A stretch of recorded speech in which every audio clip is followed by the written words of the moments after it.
ঠিক কি আছে আমাদের বাংলায়, কেন আমরা বাঙালি হিসেবে গর্ববোধ করব? চলুন দেখি।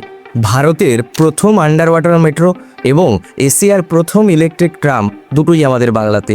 শুধু তাই নয়, পৃথিবীর সবথেকে বড় রেলওয়ে স্টেশন হাওড়া এবং সবথেকে ব্যস্ত রেলওয়ে স্টেশন শিয়ালদা আমাদের বাংলাতে। পৃথিবীর সবথেকে বড় ম্যানগ্রোভ ফরেস্ট সুন্দরবন আমাদের বাংলাতে। এশিয়ার লার্জেস্ট ফ্লাওয়ার মার্কেট মল্লিকঘাট এই বাংলায়। এশিয়ার largest second handbook market college street আমাদের বাংলায়। ভারতে সবথেকে পুরনো এবং সবথেকে বড় ফুটবল স্টেডিয়াম আমাদের বাংলাতে। ভারতের প্রথম নোবেল বিজয়ী রবীন্দ্রনাথ ঠাকুর একজন বাঙালি, আর সত্যজিৎ রায়ের মতো পরিচালকের হাত ধরে অস্কার এসেছে এই বাংলাতে।